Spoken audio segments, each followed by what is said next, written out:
morning, everybody. And as Shalini mentioned, I'm going to just give you a quick overview of the company and the NX clinical software. And Dr. Mary is going to actually show and talk about her experience with using the package on the FFPE sample. So hopefully you're going to get my computer working properly. Okay, so just for those of you who might not be familiar with BioDiscovery, the company is not a startup, so we've been around for now over 20 years, started in '97. And being in the CNV business for the past 13 or so years, I think we have come to become the gold standard for CNV calling. The algorithm has been used in over 1,000 publications in very high impact journals like Nature and Science. And what we provide is not just here it is, the software to download. In addition to the software, we work with our users on the implementation, training, a lot of optimizations of the workflow, etc. So I guess we're a full service company in that sense.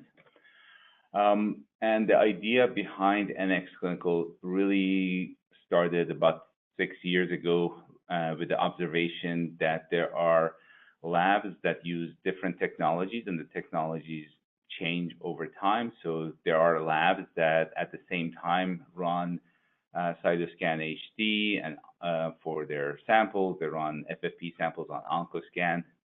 This is Dr. Mary's situation as well as running now with whole genome, exomes, or panels, and have informatics pipelines. Some labs also do custom exon arrays using OGT or Agilent arrays for detecting del dupes. So what that creates is a need for multiple different software packages, data that's scattered across different systems and files and folders. So the director or the people having to look at this data either don't have them together or they have to use multiple packages and access different data points. So that's really seemed to be an issue.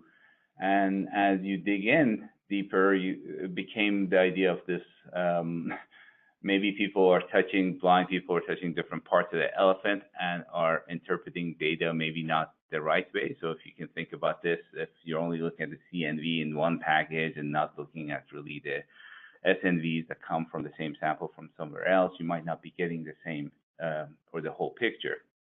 So our vision at BioDiscovery is really to be very agnostic to the technology that's being used. So regardless if it's a microarray, if it's a SNP array, CGH, different NGS platforms, they're all extracting information from different modalities on the right, CNVs, AOH, sequence variants, etc. And having all that data reside in a centralized database accessible to everybody across the enterprise was the goal of our NX Clinical software package.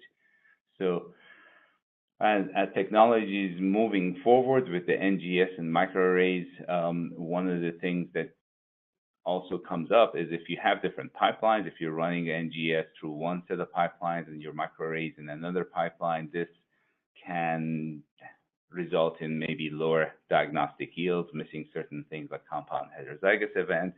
It also introduces additional costs for different software packages and systems, and of course, delays the turnaround time. So having an integrated approach where your NGS data and the array data all resides within one system, or actually moving towards a single NGS assay that gets everything, potentially can improve the diagnostic yield, improve the turnaround time, and reduce the cost. So what our NX Clinical software is an enterprise system. So the information is shared across the enterprise, across different modalities of CNVs and sequence variants and AOH. And the system is designed to handle different sample types with different protocols. So cancer samples can be processed in one way, and your constitutional samples will be processed in different ways. So I don't want to take time from Dr. Mary's talk to go into the details of this product. We will have additional webinars on it. The only, I think this is my last slide really, is the features of the product can be summarized into the first big point is increased efficiency and workload. That's been the primary motivation of the design. So we have a lot of automation within the system, pre-classifying events, lots of tools for filtering. As mentioned earlier, we consolidate the software so you don't need like a different browser for one thing, editor for something else. And you know, when you see the full system, I think you will appreciate that. And then knowledge sharing across the enterprise, so different people can be logged in and be able to work together on sample review. I think that's one of the main features. Next one down is control and management. The clinical workflow is very different than what you have in a research environment. So there's a lot of audit trails and tracking, enforcing protocols, and being independent, again, platform independence to allow you to use the best technology for what you want to do. And lastly, being confident in the interpretation, having industry standard algorithms, access to multiple data sources, which we have access to OMIM and Civic and other things all integrated, and an integrated view of all the modalities. So as I said, I'm going through this quickly because I do want to get you to see the actual use case here. Just the last slide here, these are just some of the sites that are actively using the software in their clinical workflow. So I'm just gonna now stop and try to figure out how to hand this over to Dr. Murray. Thanks so much for that great introduction. And I think what Dr. Sham described is a lot of our experience here at UCSD, where we generate sequence data in one lab and array data in another, and I'm the one that kind of tries to combine them, and so which has been a bit of a manual process. So this has been a great tool to really help integrate all of the data types that we use. So we are a clinical lab, and so what I'm going to talk today is about specifically tumor profiling that we do here in our clinical labs. And our role is really to provide timely and comprehensive and clinically actionable and analytically valid information regarding the genomic profile of each tumor specimen that we get from a patient. This information can be used in a lot of different ways. The way that the examples I'm going to show today really is mostly used for diagnosis and somewhat prognosis, less for therapy selection, but certainly that is a large component in many tumor types. But in the neuropathology brain tumors I'm going to talk about today, really it's the former categories that really is where this has been very powerful. So we want to accurately interrogate multiple types of variation. So the single nucleotide variants that we derive from next-gen sequencing and small insertions and deletions, and then also copy number alterations are a very important class of variation, including single gains and losses in regions of LOH, or loss of heterozygosity, and also homozygous losses and focal amplification events. And we also capture translocations or fusion events as well. So this is a figure showing our paradigm here at UCSD of how we do tumor profiling. So we actually do all neuropathology cases, all brain tumors that come in from our health system, and we actually do a lot of our Rady Children's Hospital brain tumors as well. And the reason why it's so important is that the combination of both cytogenetic findings and also molecular findings together really help define the diagnosis for many of these brain tumors, and to the point, and that's actually now part of, some of these events are actually part of WHO guidelines now. And so we found it very important to really do a comprehensive look at all of our brain tumors that come through. So we have a next-gen sequencing panel. It's a custom panel of 397 genes, and we use Illumina paired-end sequencing, 100 base pair reads. We use a hybridization-based solution capture to enrich for the 397 genes using Agilent. We have our custom pipeline for doing read alignment, variant calling, and annotation. And then following our custom pipeline, we then are able to call single nucleotide variants and indels. We actually do have our own in-house algorithm for doing focal amplifications and homozygous deletions. We haven't validated it for anything beyond that. And we also designed our hybridization-based probes to capture 28 fusions, a subset of the 28 genes, we can actually look for fusion events. On the DNA microarray side, we use the Affymetrix OncoScan arrays, which has been wonderful array for looking at copy number gains and losses and LOH and focal amplifications and homozygous deletions from degraded FFPE samples. Assays been very robust. And we have been using Nexus and Nexus Clinical for several years to analyze the data. And again, calling all of those events listed, single copy gains and losses, et cetera. So Nexus Clinical 4.0 came out, I think, towards the end of last year, and we implemented it, I think, in December, January timeframe here. We had to go through a validation process before we could implement it on our clinical samples.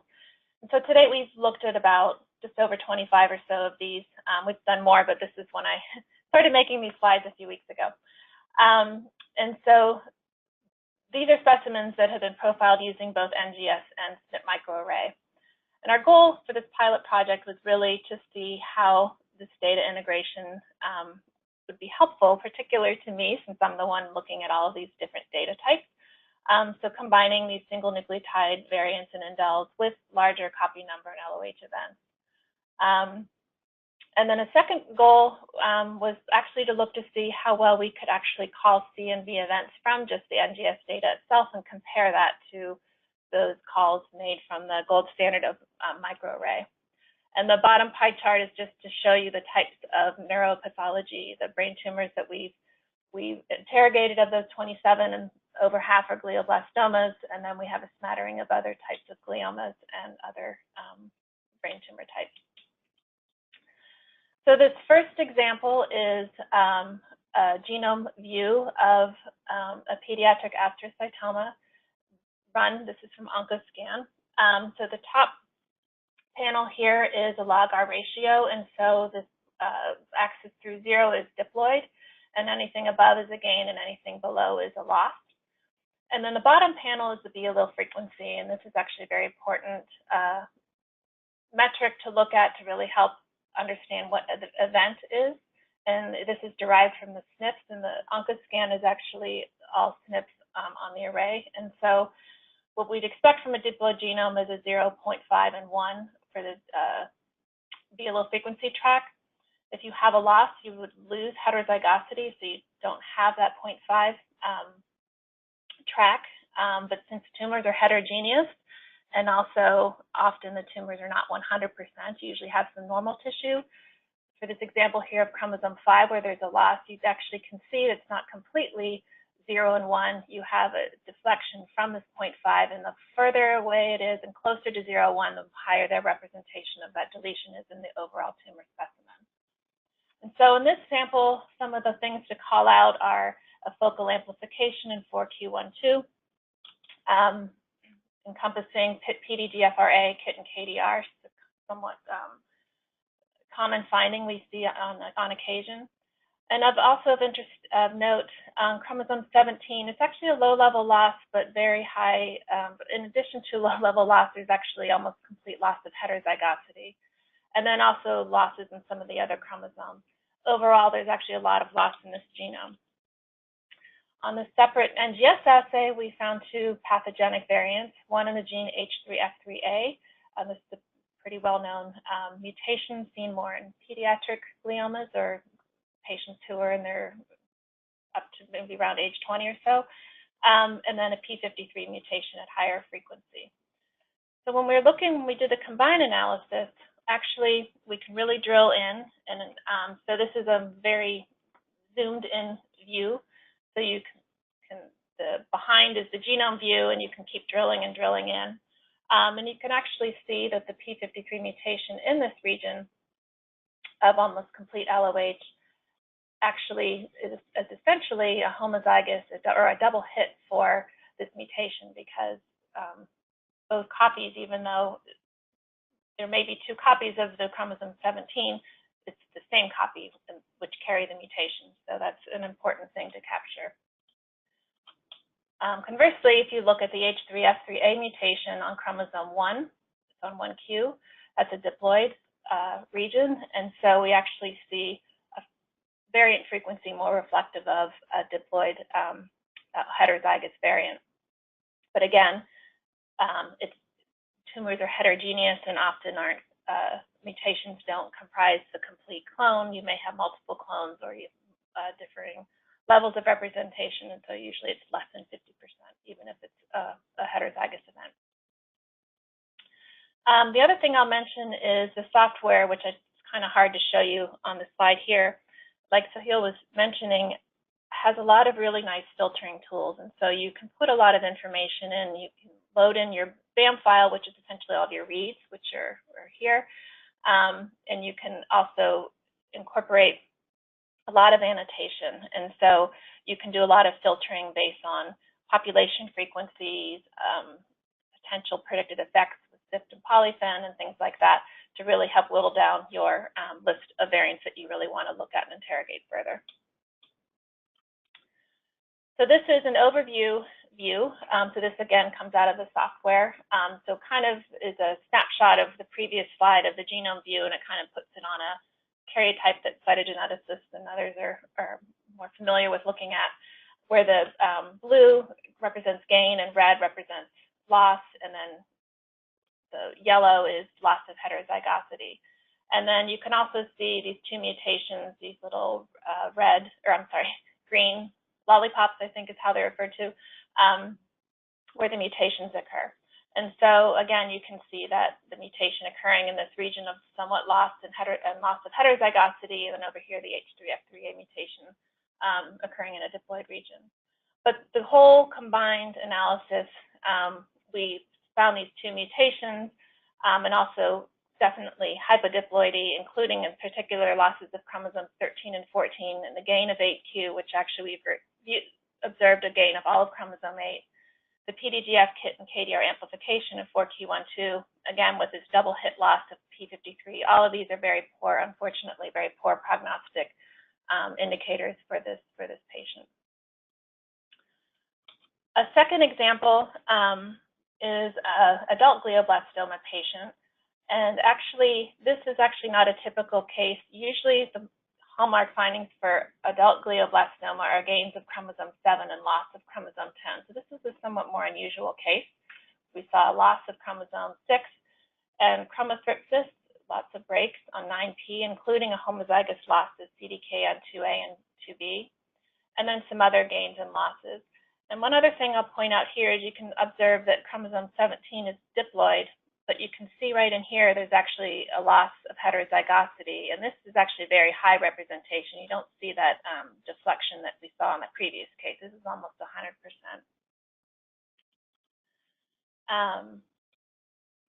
Okay. On the NGS analysis, we found an IDH mutation, which is a common finding in glioblastomas. In fact, IDH status is one of the WHO criteria, if it's IDH positive or negative. Then again, a p53 mutation, which is also quite commonly found. IDH is located on chromosome 2, and p53 is on 17p. And so when we drill in, we can see that actually the p53 mutation is at very high frequency, almost 100%, again, because it's in this region of LOH. And then the IDH mutation located in 2q is at lower frequency, about half of what you would expect because it occurs in a diploid region. Again, we look at the overview view of this, and we can see that this p53 mutation, again, is occurring in this loss of heterozygosity region in 17p, and IDH, sorry, there's a jet flying over. My office is near Miramar Air Station. Hopefully you could hear me over at that. And the other findings, we had loss of chromosome 6 and gain of 11p. Again, these are not typical findings for glioblastoma, but certainly the CDKN2A and 2B and the double hit loss of p53 are certainly they're poor prognostic markers as well. So next step, we wanted to actually look to see how well we could actually call single copy gains and losses in LOH from our NGS data. So, and we can compare to the gold standard of microarray. And so in order to do this, we had to set a few things up. To do that, so we use a SPAM MSR algorithm to call these events from NGS data. And to do this, you need a reference to compare to. And so we had NGS data on a set of 10 normal tissue samples that we used as a baseline for deriving the copy number events. This algorithm uses a dynamic binning approach where we have fine bins that target regions with higher sequence read depth. And again, our average read depth is about 600 to 800, depending on how many samples we put in. The coarse bins are for off-target regions with lower sequence depth that creates the virtual backbone. Again, we use hybridization-based capture, so there are a lot of off-target reads, and so we're actually able to use those. It's not as high of depth, but we're actually able to use those to help add more coverage across the genome outside of the targeted-only regions. The genome is then segmented using a hidden Markov model using both on-target and off-target reads, and then single nucleotide polymorphisms that are of good quality and sufficient read depth. I believe our read depth is maybe 20x. We extract from the NGS data so that we can calculate B allele frequency, and then also use that to call regions of loss of heterozygosity. Once we've achieved that, then we can actually use a SNP-Fest2 algorithm to call the copy number and LOH event. So this example is an oligodendroglioma that the top panel is the calling from the NGS data alone, and then the bottom is the OncoScan microarray. And clearly the OncoScan microarray is beautiful, very easy to call. So we see a loss of 1P and loss of 19Q, and that is the hallmark cytogenetic findings, and the diagnostic findings for oligodendroglioma is a co-deletion of 1P and 19Q. We also observed a loss of chromosome 4, which is also sometimes observed in oligodendrogliomas. But we can actually call that from the NGS data as well. You can see pretty clearly that there's a loss of 1P, a loss of 19Q, and then also a loss of chromosome 4. It's more apparent from the log-R ratio or the intensity because we have much more data points. The B allele frequency is many fewer data points. I can see it on my screen. You probably can't see it quite as well on yours. It's not nearly as dense as the array, but it is there enough so that I was comfortable calling this event for whole chromosome arms and whole chromosomes. In addition, we found an IDH mutation and a CIC mutation. Both are, again, very common findings and diagnostic findings for oligodendroglioma. A second sample, this one is a higher complexity case. This was a glioblastoma that actually was polyploid, had a lot of chromosomes in 3 to 4 copies, and more events as well. This one does have the gain of chromosome 7, but chromosome 10 actually was not lost. So again, not a typical cytogenetic finding for glioblastoma, but certainly gain of 7 is a common finding. Also, you can see this spike here, which is the EGFR amplification, seen about half of glioblastomas. And you can see that there's chromosepsis in 12q, lots of segments of gains and losses, which often the process can also create focal amplifications. And indeed, we found amplifications of CDK4, MDM2, and HMGA2. If you look at the NGS data, actually, you can see pretty clearly as well, there's the EGFR amplification. The chromothripsis you can make out in addition to the amplification of those genes. And actually, chromosome 22, it may be hard to see on your screen, but we could see, again, the deflection of the B allele frequency indicating copy neutral loss of chromosome 22, loss of heterozygosity of 22, and again, more apparent on the array here. And we did find a insertion of in the gene QKI as well, which is not a common mutation in glioblastoma. So in conclusion, our combined analysis on a single system we were able to facilitate the interpretation. Particularly, I think it's really important for these double hit events such as loss or LOH with accompanying mutation, especially in these like tumor suppressor genes, where double hit really is clinically meaningful. effectively, this then results in the homozygous loss in the neoplastic process cell population.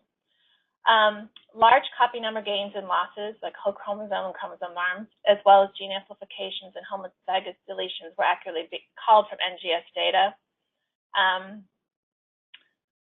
Smaller events, I think, are a little trickier, particularly from the way that our probe design on our NGS, because it's only 400 genes, it's not genome-wide. But I think ultimately a combined analysis from a single system certainly would be, where we'd want to go. Certainly saves on resources. DNA can sometimes be challenging getting enough DNA for two different assays. And also certainly saving on reagents and labor in the lab. But some caveats of comparing calling from NGS versus microarray. There are some limitations, and really it's just due to the nature of what targeted data is. There's sparse coverage outside of the targeted regions. And I think it's more pronounced looking at the BLO frequency certainly than in the intensity data, where you have many more data points. We are actually in the process of redesigning our NGS panel and adding in hybridization-based probes that will encompass SNPs spaced across the genome, so that we'll actually have more data points in addition to the off-target reads, so that we can actually have more coverage and to reduce noise for areas outside of the targeted regions. And this in particular will really help us for the calling of LOH. So I think hopefully I was able to show you that actually I think calling whole chromosome gains and losses and whole chromosome arm gains and losses in LOH worked really quite well. But it depends on how much tumor representation you have. I think the ones I showed you, one was very high and one was probably on the order of maybe 60% or so. I think getting down to 30% and below, it becomes a little more challenging. It's challenging on an array, but I think with the additional data points, it's a bit more robust. And also, the higher the complexity, it can be a little more challenging as well, calling from NGS data. And I think that is all I have.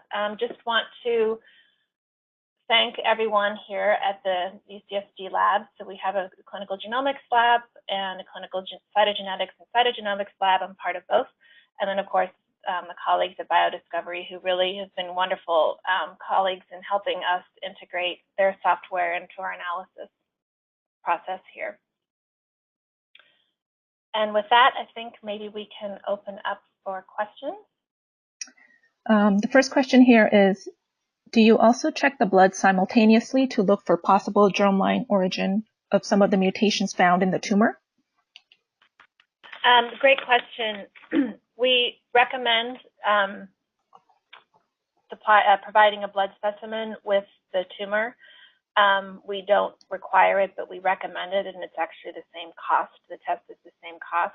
Unfortunately, we don't very often get that, but we certainly have detected germline inherited pathogenic mutations, which we do report, and we work very closely with our genetic counselors when that happens. Thank you. Thank you. Some accolades here. Congrats for the great presentation. Although in this case you tested NGS panels, but I'm interested if whole genome sequencing is available. Can you detect chromosome translocations as well? So chromosome translocations from whole genome sequencing, absolutely you can, but not in the methods that I described. It'd be different methods. The methods that we use to find our translocations from the 28 genes, we use our own algorithm that we've derived from the literature, in particular the Memorial Sloan Kettering group, where we look for discordant paired end mapping, and then do a few other tricks, but essentially that's what we're looking for, because we have paired end sequencing, so we're looking for where the pairs don't reside within a segment on the same chromosome that you would expect, because we have about 300 base inserts. It's a bit noisy though, so we've kind of perfected it over time. But. Thank you. If you did not run an array and only used NGS, how much less do you think the clinical yield would have been? That's a little bit difficult to answer. Again, it's highly variable depending on the tumor representation and the complexity of the genome. Of the ones that I showed you, I think, that certainly the oligodendroglioma, it would have been the same, the same report. Other cases that I've looked at that I haven't presented here are much more challenging because the tumor representation is low and there's higher complexity. I think you can get main events, but smaller events are difficult to discern.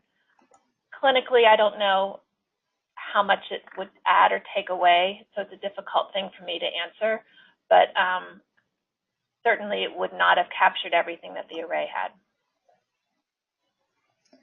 Great, thank you. Do you anticipate changing the capture or coverage when you move to a single NGS assay? So we are in the process of updating our content, and so we're hoping we'll have that out by the end of the year. So our gene content will probably be around the same number, but what we will be adding are additional probes that aren't necessarily in cancer genes, but they will be evenly spaced across the genome at a certain density that are known to contain polymorphic SNPs. And this, I think, will really help provide a better backbone so that we'll have more even representation and have higher content, higher density of SNPs for the LOH, for the allele frequency track, so we can call LOH a bit better. So we haven't done it yet. We're in the process of developing it. So I don't know how that will look. I expect it to look much better, but how it compares to our microarray, I don't know yet. Great, thank you. You mentioned it's hard to get smaller CNV events from NGS. What would you propose to change to be able to detect that? Yeah, I think kind of what I said in my previous answer I think that is probably what I think you just need. Denser coverage, across more evenly spaced. And so I think spiking in these probes that encompass SNPs will hopefully help facilitate reducing noise and enabling calling of smaller events. Really, you have to have a certain number of representation of reads, of probes to call it accurately. If it's just not there, you just can't do it. And so I think just having better representation across the genome will help.